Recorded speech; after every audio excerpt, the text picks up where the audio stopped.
ஒரு இவ்வளோ பெரிய வெற்றி படமாக அமையும், ஒரு ஃப்ரென்ச்சைஸ் அரண்மனை 4 வர வரைக்கும் இருக்கணும்னு நாங்கள் யாருமே எதிர்பார்க்கல. பட் நிச்சயமாக இது வந்து முழுக்க இதுக்கு யாருக்கு கிரெடிட் போகணும்னா there's only one man and that is Mr. Sundar C. அவருக்கு தான் இந்த கிரெடிட் போகணும். நல்ல வேலை தெரிஞ்ச டைரக்டர்கிட்ட வேலை செய்கிறது வந்து இட்ஸ் ப்ளஷர், இட்ஸ் ஃபன், எந்த விதமான ஸ்ட்ரெயினுமே இருக்காது. ஸோ கிளியர், என்ன எடுக்கணுங்கிறதுல அவ்வளோ கிளாரிட்டி இருக்கும். சார் சொன்ன மாதிரி தான், ரொம்ப தெளிவு. அந்த மாதிரி இருந்துட்டால் எங்கள் ஆர்டிஸ்ட்க்கு வந்து வேலையே இருக்காது. என்ன தேவைன்னு சொல்லிடுவார். அதே மாதிரி தேவையில்லாத ஷார்ட்ஸ் எதுவுமே இருக்காது. செகண்டு தேர்டு எல்லாமே கேரளாவில் அந்த ஒரு பெரிய அரண்மனை செட்டப்பில். தேர்டு நான் அப்படியே அந்த கேரக்டராகவே மாறிட்டேன். எப்படின்னா அந்த ஒரு கார்பெண்டர் கேரக்டர். அப்போ தான் 4th டே போய் சொல்லிட்டேன், சார் ஐ வெரி சாரி, உங்களை தப்பாக நினச்சிட்டேன், ஏதோ பழிக்கு பழி வாங்குற மாதிரி இருந்தது நினச்சி எடுக்க சொன்னேன். ஆனால் உண்மையிலே இப்போ ஃப்ரேமில் பார்க்க எனக்கே அது வேறு மாதிரி இருக்குது. நான் தானான்றது டவுட்டாக இருக்குது. அவர் கூட நடிக்கும் பொழுது நமக்கு கொஞ்சம் எனக்கு பயமாக தான் இருக்கும். திடீர்னு திட்டிடுவார் இல்லை சார்? ஆமாம், ஏன்னா சரியாக என்ன கரெக்டாக அவர் எதிர்பார்க்கறது வரணும். அதுபோல் அவருடைய டைரக்டர்ஸ், அசிஸ்டன்ட் டைரக்டர்ஸ் எல்லாருமே அவருக்கு கரெக்டாக நூல் பிடிச்ச மாதிரி கரெக்டாக இருப்பாங்க. ஸோ இந்த யூனிட் கூட ஒர்க் பண்ணுறது எனக்கு ரொம்ப சந்தோஷமாக இருக்குது. கலகலப்பு ஒன்று பண்ணும்போது நான் கிளம்பும்போது சார் வந்து என்னை பார்த்து ஒன்று சொன்னார். உக்காந்துருந்தார் சார். உக்காந்துருக்கும்போது நான் என்ன பண்ணேன், அவரை பார்த்துட்டு சார் இதுமாதிரி நான் முடிஞ்சிச்சு சார், நான் கிளம்புறேன் அப்படின்னு சொல்லி சார்கிட்ட சொன்னேன். அப்போ சொல்லும்போது சார் சொன்னார், யோகி பாபு நீங்கள் நடந்து வரும்போது உங்கள் தலைக்கு பின்னாடி ஒரு சக்கரம் சுற்றுச்சு அப்படின்னு. அந்த சக்கரம் வந்து சார் எப்படி சொன்னாரோ அதேமாரி கடைசி வரலும் இந்த தமிழ் சினிமாவில் நான் இருக்கிறவங்களும் அந்த சக்கரம் சுற்றிட்டே இருக்கும். அந்த சக்கரத்தை வந்து சார் தான் சுற்றி வைக்கணும். ரொம்ப நன்றி சார். About Tamanna, we've ஒரு படத்தில் already we've worked in Telugu and இப்போ தமிழில் கூட I think people are looking forward to the song specifically. கண்டிப்பாக எங்கள் 2 பேரோட டான்ஸ் உங்களுக்கு ஒரு நல்ல ட்ரீட்டாக இருக்கும் for sure. I personally love that song and hip hop Tamiz. I feel like BGM ரொம்ப முக்கியம் ஒரு horror filmக்கு and I think he's done a great job with songs, with the BGM, with the RR that I mean it elevates the film, so thank you for that. இந்த படம் of course ஒரு தமிழ் மக்களுக்கு இது ரொம்ப ஒரு பிடிச்ச ஃப்ரென்ச்சைசி.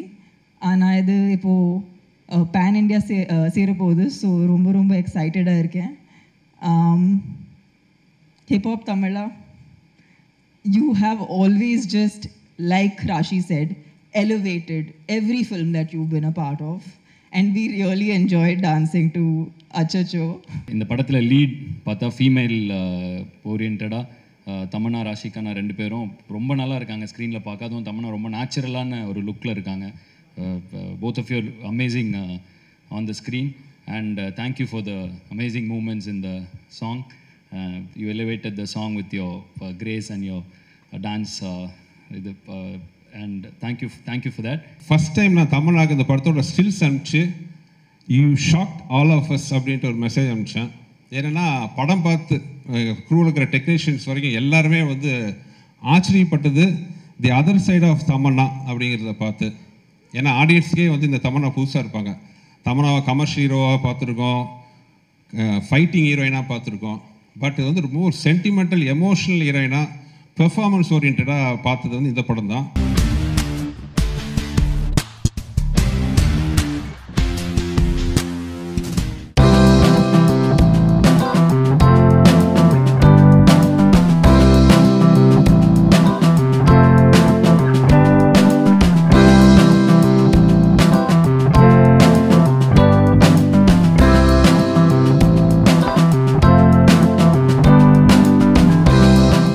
இந்த படத்தில் கட்டையன்ற சின்ன வயசு கேரக்டர் பண்ணியிருக்கேன். 2002 இந்த படம் வெளியே வந்தது.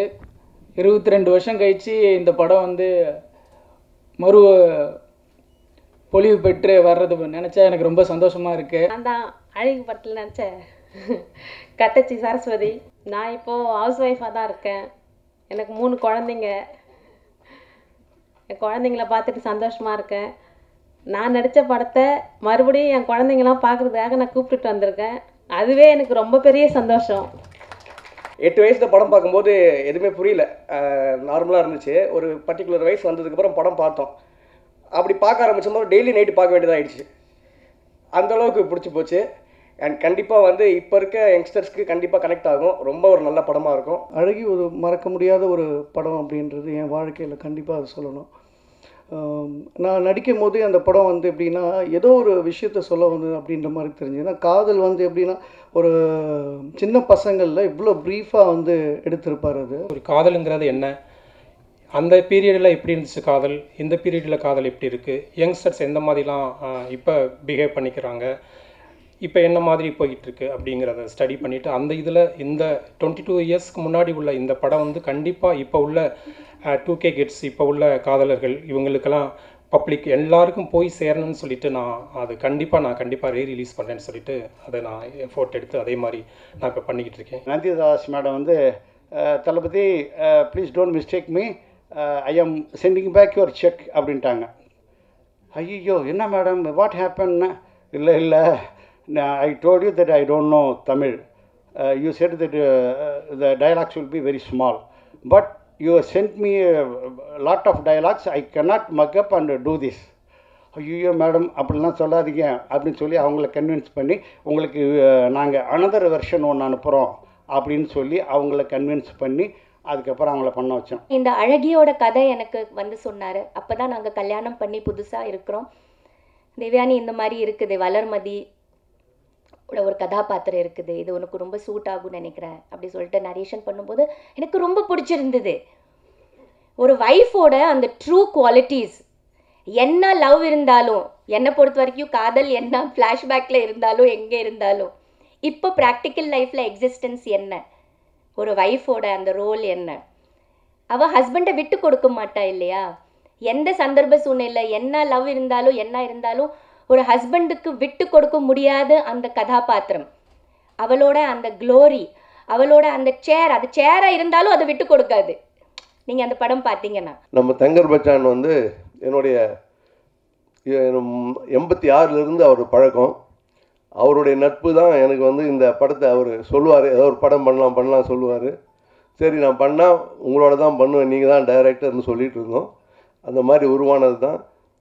அந்த வழி என்னவா படம் எது பண்ணாலும் வழி இருக்கும், வழி அதனால் வந்து அது பெருசு இல்லை. ஆனால் முடிவுங்கிறது சுபம் அப்படிங்கிற முடிவோடு நடந்த மாதிரி நம்மளுடைய பட வாழ்க்கையும் நல்லா சுகமாக தான், நல்லபடியாக சந்தோஷமாக தான் புரிஞ்சது. நம்ம எல்லாருக்குள்ளேயும் இந்த காதல்னு ஒரு விஷயம் வந்து எவ்வளோ பெரிய இம்பேக்டை ஏற்படுத்தணும்னா, இதை நான் ஃபஸ்ட் டே ஷூட்டிங்டே கேட்டேன். என்னுடைய வீடு பங்களாவில் ஷூட்டிங் நடக்கும்போது நான் கேட்டேன், இவ்வளோ வசதியாக இருக்கிற ஒருத்தன் எதுக்காக அந்த காதலியை வந்து வேலைக்காரியாக கொண்டு போய் நடராஜன் வீட்டில் சேர்க்கணும், எதுக்காக தண்ணி வீட்டில் வந்து வேலைக்காரியாக சேர்க்கணும், அதுக்கு பதிலாக ஒரு தையல் மிஷினை வாங்கி கொடுத்து கௌரவமாக வச்சுருக்கலாமேன்ட்டு. அப்புறம் அவர் சொன்னார், இல்லை சார், இந்த கதையோட போக்கு காதலியை பற்றினது கிடையாது, ஒவ்வொருத்தரோட மனசில் இருக்கிற காதலை பற்றுது. அப்படின்னா நான் என்ன சொல்ல வரேன்னா, ஒரு யதார்த்தமற்ற ஒரு காதல் இது. காதலுங்கிறதே யதார்த்தமற்றது தான், அது வேறு விஷயம். அந்த காதல் கதையை இவ்வளவு சிறப்பாக 22 வருஷம் கழித்து இந்த படத்தை பற்றி பேச வைக்கணும்னா, அது ஒரு கதாசிரியரான தங்கர் பச்சனை மீறி ஒரு டைரக்டரான தங்கர் பச்சனால் மட்டும்தான் அதை சாதிக்க முடிச்சிருக்கு.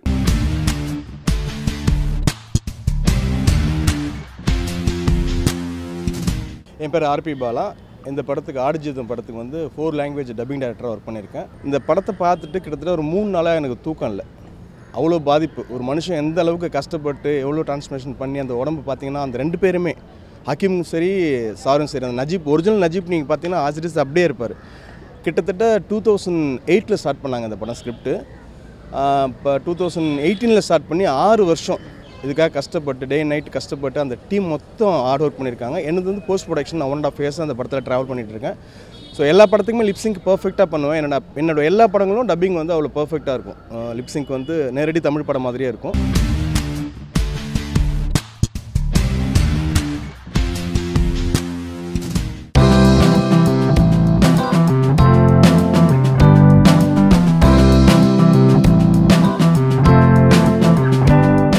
తమిళనాడులో famous first filter coffee morning, அப்புறம் சாம்பார் இட்லி, அப்புறம் தாலி. அதுதான் இதான் ஃபேமிலி ஸ்டார் படம். காஃபி இருக்குது, இட்லி சாம்பார் இருக்குது, ப்ராப்பர் தாலி இருக்குது.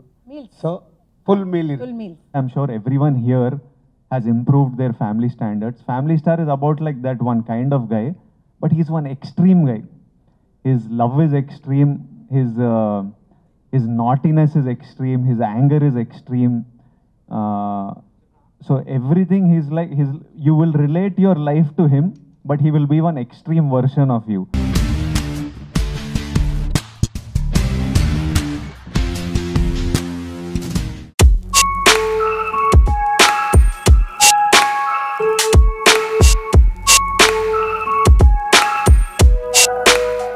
ஏதோ ஒன்று சாதிக்கணும் அப்படின்னு சொல்லி நினச்சி தான் இந்த படத்தை ஸ்டார்ட் பண்ணேன். ஸ்டார்ட் பண்ணும்போது நம்ம இத்தனை ஒர்க்கும் நம்ம பண்ண முடியுமா, பண்ணிடுவோமா, அதை பற்றி நான் எதுவுமே யோசிக்கலை. உள்ளே இறங்கினதுக்கு அப்புறம் தான் கொஞ்சம் கொஞ்சமாக சரி நம்மளால் இதுவும் முடிஞ்சிருச்சு, ஓகே இதுவும் முடிஞ்சிருச்சுன்னு கொஞ்சம் கொஞ்சமாக ட்ரை பண்ணி கொஞ்சம் கொஞ்சமாக எல்லா விஷயங்களும் படித்து அந்த ஒவ்வொரு விஷயங்களையும் ப்ராக்டிஸ் பண்ணி அதுலேயே ப்ரொஃபஷ்னலாக நம்ம இதை எப்படி பண்ணணும், எப்படி கொண்டு வரணும் அப்படிங்கிறத பார்த்து ஒவ்வொரு விஷயமும் இந்த 31 டிபார்ட்மெண்ட்ஸ் நான் பண்ணினேன். அப்படின்னா இது எல்லாமே உங்களோட சப்போர்ட்னால தான்.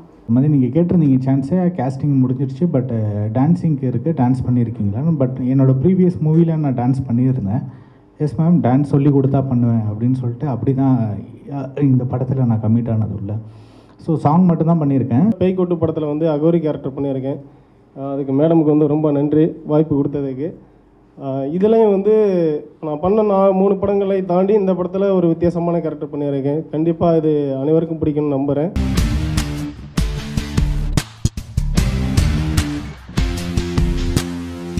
சென்சார் போர்டே என்ன சொன்னாங்கன்னா நல்ல படம் பண்ணியிருக்கீங்க, இதை கொண்டு போய் நீங்கள் இளைஞர் மத்தியில் ஸ்டூடெண்ட் மத்தியில் சேர்த்திங்கன்னா இது உங்களுக்கு கோடி புண்ணியம் அப்படின்னு சொல்லியிருக்காங்க. பர்ஃபார்மன்ஸ் எல்லாமே சாந்தினி மேம், நமக்கு plus sir music director Ranganathan sir. ஆமாம் மேம், நல்லா ஒரு புது டைரக்டரு அப்படின்னு கூட எதுவும் நினைக்காம நம்ம சொன்னதுக்கெல்லாம் வந்து கரெக்டாக டைம் கொடுத்து கொஞ்சம் நெருடல் இல்லாமல் நல்லா நமக்கு ஒத்துழைப்பு கொடுத்து நல்லா பண்ணி கொடுத்தாங்க. புது டைரக்டர், புது ப்ரொடியூசர், ஸோ ரொம்ப கஷ்டப்பட்டு ஒரு நல்ல கண்டென்ட் கொடுக்கணும் அப்படின்னு ஒரு படம் எடுத்திருக்காங்க. அண்ட் எல்லாருமே ரொம்ப சப்போர்ட் பண்ணி இந்த படம் பண்ணியிருக்கோம். ஸோ உங்களுக்கு படம் பிடிச்சிருக்கோம் கண்டிப்பாக. அண்ட் நல்லா சப்போர்ட் பண்ணுங்கள், இந்த மாதிரி படங்கள் நல்லா சப்போர்ட் பண்ணுங்கள். அண்ட் இந்த மாதிரி ப்ரொடியூசர்ஸ் ஜெயிச்சா தான் நிறைய ப்ரொடியூசர்ஸ் வருவாங்க, நிறைய புது கண்டென்ட் நம்ம எடுக்க முடியும். இந்த படம் வந்து படம் அல்ல பாடம். குடிகார கணவனோடு குடும்பம் நடத்தக்கூடிய அனைத்து மனைவிகளுக்கும் தெரியும்.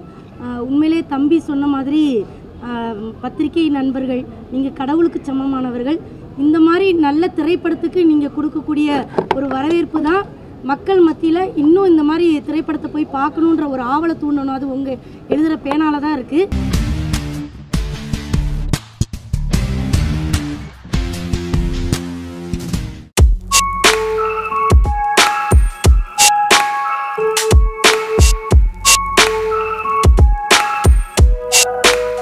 ஒரு 46 படம் என்னமோ டைரக்ட் பண்ணியிருக்கேன். ஆனால் ஸ்டார்ட் கட், அதாவது start camera, roll sound, action அப்படின்னு நான் சொன்னேன்னா அது முதல்ல அவருக்கு தான். அதுவும் வனவாசம் மாதிரி அவர் வந்து ஒரு 11 ஆண்டுக்கு பிறகு அவர் வந்து திரையில் தோன்றப் போகிறார். அதில் எனக்கு ஒரு சிறிய பங்கு அப்படிங்கும்போது இது வந்து எனக்கு ஒரு அல்வா சாப்பிட்ற மாதிரியான ஒரு மொமெண்ட்டாக இருந்தது இந்த வாய்ப்பு எனக்கு வந்தபோது. அதுக்கு முதல்ல வந்து நான் நன்றி சொல்லிக்கிறேன். சாமானியன் என் லைஃப்பில் நான் ஷூட் பண்ண ஃபஸ்ட்டு படம். ஸோ எனக்கு சாமானியனோட ஆடியோ லான்ச் அண்ட் ட்ரெய்லர் லான்ச்சுன்னு சொல்லும்போது ரொம்ப சந்தோஷமாக இருக்குது. ராமராஜன் சார் இந்த படத்தில் உங்களோட பொண்ணாக ஒரு லீட் ரோல் பண்ணதில் எனக்கு ரொம்ப சந்தோஷம் சார். தேங்க்யூ. ராகேஷ் வந்து மறைந்திருந்து பார்க்கும் மர்மம் என்ன படம் பண்ண இயக்குனர்னு எனக்கு தெரியாது. ஆனால் என்ன அவர் அப்படி அறிமுகப்படுத்திட்டு பேசினதுக்கப்புறம் தான் அந்த படத்தை பற்றி நிறைய விஷயங்கள் அவரோட ஷேர் பண்ணேன். ரொம்ப ட்ரெண்டில் உள்ள படங்களை வந்து அந்த ஜூஸ் எடுத்து பண்ணக்கூடிய ஒரு ஹைலி டேலண்டட் டெக்னீஷியன். அவர் வந்து இந்த படத்தை வந்து எடுத்துக்கிட்ட விதம் வந்து ரொம்ப புதுசாக இருந்தது. நான் இயக்குனர் போய் நேரில் சந்திக்கிறேன். என்னை பார்த்தோன்னே சொல்கிற முதல் வார்த்தை மண்மனம் மாறாத முகம் யா அப்படின்னாங்க. ரொம்ப சந்தோஷமாக இருந்துச்சு. அதே மாதிரி மண்மனம் மாறாமல் இந்த படத்தை வந்து எடுத்து கொடுத்துருக்காங்க. அந்த படைப்பை பார்க்கும்போது உங்களுக்கே தெரியும், ரொம்ப அழகாக எடுத்திருக்காங்க. உண்மையிலேயே பயந்துட்டு தான் போனேன் எப்படி இருக்கும் அப்படின்ட்டு. ஆனால் ரொம்ப அழகாக தத்ரூபமாக ரொம்ப அழகான ஒரு வாழ்வியலை வந்து கொடுத்துருக்காங்க. ஸோ வந்து இந்த படத்தில் நான் பண்ணுறது எனக்கு மிக மிக பெருமையாக நான் நினைக்கிறேன். ஃபுல் ஃப்ரேம் பண்ணி படமாக பார்க்க சொல்ல கங்கை அமரன் சாருக்கு எப்படி கரகாட்டக்காரனோ ராகேஷ் ப்ரோக்கு வந்து சாமானியன் கண்டிப்பாக பிளாக் பஸ்டர் ஹிட் இந்த படம். இன்றைக்கி இந்த ஃபங்க்ஷன் வந்து அவ்வளோ சாதாரணமாக நடந்துடலைங்க. 4 பக்கத்தில் இருந்தும் ப்ரொடியூசருக்கும் எனக்கும் அவ்வளோ ப்ரெஷர். ஃபஸ்ட்டு போகணும் ப்ரொடியூசர் கவுன்சிலேருந்து வருது. என்னன்னு பாருங்கள் சார், இந்த கதை என்னதாமேன்னு ஒருத்தவங்க வந்து சம்மந்தப்பட்ட யாரோ வேறு யாரோ கேஸ் கொடுத்துருக்காங்க. என்னடா இது அப்படின்ட்டு ட்ரைலருக்கும் டீசருக்கும் போயிட்டு சென்சார் அப்ளை பண்ணால் சென்சார் சர்டிஃபிகேட் இல்லை. என்னென்னா டைட்டில் என்னதுன்னு ஒருத்தன் ஆல்ரெடி கோர்ட்லேருந்து லெட்டர் வாங்கி அங்கே கொடுத்து வச்சுருக்கான். தூங்கவே இல்லைங்க யாருமே. அதெல்லாம் உடச்சி எங்ககிட்ட ஜட்ஜ்மெண்ட் இருக்குது, இந்த டைட்டில் சாமானியன் எங்களுக்கு தான் சொந்தம்னு அந்த ஜட்ஜ்மெண்ட் காப்பியை கொடுத்துட்டு 48 மணி நேரத்தில் சென்சார் வாங்கி இன்றைக்கி உங்கள் முன்னாடி படத்தை கொண்டு வந்திருக்கு. இவங்க சொன்ன கதை வேறு. அந்த படத்தில் ராமரதை போடலாம் நினைத்த அண்ணன் மதியழகன் அவர்களுக்கும் டைரக்டர் ராகேஷ் நம்ம மேலே ரொம்ப சிரமம். ஆனால் அவன் சொல்லும்போது சில மாறுதல் பண்ணான். ஆனால் டைரக்டர் அழகாக ஸ்கிரீன் ப்ளே பண்ணி இப்படி ஒரு படம் நம்ம இப்போ நடிக்கிறோமா போது அன்னைக்கும் பொருந்துகிற மாதிரி, இன்னைக்கும் பொருந்துகிற மாதிரி, என்னைக்கும் பொருந்துகிற மாதிரி, நேற்று இன்று நாளைங்கிற டைப்பில் படம் சூப்பராக எடுத்திருக்கார். ஆனால் இதை ட்ரெய்லரும் சாங்கும் பார்க்கும்போது நான் நடிகனாக பார்க்கவில்லை, ஒரு டெக்னீஷியனாக பார்த்தேன். என்ன நாள் என்ன குறை என்பது எனக்கு தெரியும்.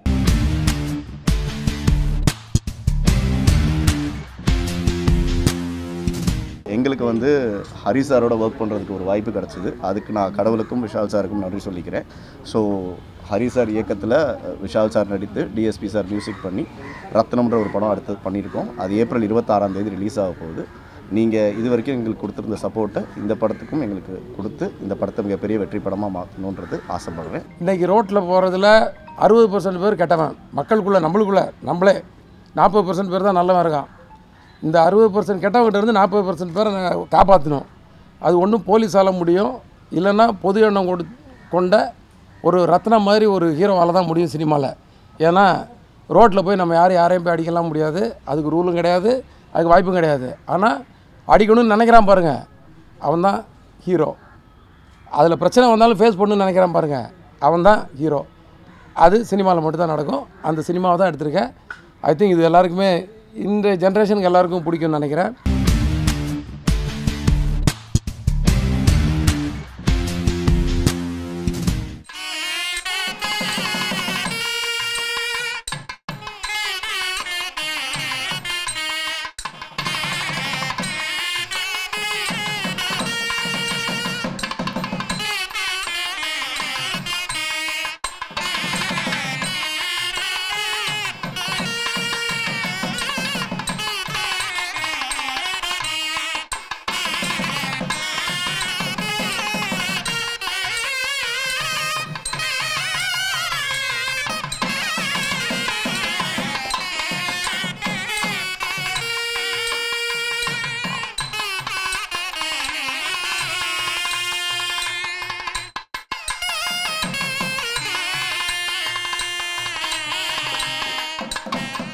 டிமாண்டி காலனி 2லேருந்து ஆரம்பித்து இது வரைக்கும் ஏற்கனவே நாங்கள் செஞ்சுருக்கிற பிரம்மாண்டங்களெல்லாம் இந்த படம் முறியடிக்கும்னு நினைக்கிறோம்.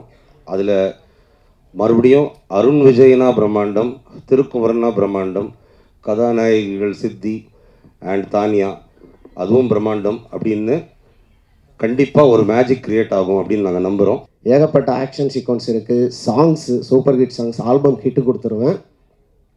அது நம்ம சாம்சிஎஸ் மேலே இருக்க நம்பிக்கையில் கொடுத்தே ஆகணும். ரெண்டாவது, இவ்வளவு பொருட்செலவில் இதை எடுக்கும் போதும் அருண் விஜய் சார்கிட்ட ஃபஸ்ட்டு பேசும்போது உறுதி கொடுத்தாரு, இந்த கதைக்கு என்ன தேவை அப்படின்னு டைரக்டரும் நீங்களும் நினைக்கிறீங்களோ அதை விட நான் ஒரு படி மேலே செய்கிறேன். எனக்கு இந்த படம் ரொம்ப முக்கியமான படம், எங்களோட கம்பெனியை பேச வைக்கிற படம். நாங்கள் எங்கே இருந்தாலும் அதை பெரிய லெவலில் பேசணும். ஏகப்பட்ட துறையில் அவர் ஜெயிச்சிருக்கலாம், ஆனால் இந்த சினிமாவில் ஜெயிக்கணும் அப்படிங்கிற ஒரு நம்பிக்கையோட பேஷனோட நேற்று நைட்டு கூட ஃபோன் பண்ணி எல்லார்ட்டையும் பேசினார். Thirukumaran sir and Arun Vijay sir, very glad to be a part of this project. Thank you. நீங்கள் blessings and good vibes நமக்கு கொடுங்க and wishing all of us all the very best. Thirukumaran sir சொல்ல வேணாம், நல்ல ஒரு அருமையான கதையோடு வந்தார். அகெயின் என்னோட ஸ்ட்ரென்த்துக்கு தீனி போடுற மாதிரியான ஒரு பல விஷயங்கள் இந்த படத்தில் இருக்குது.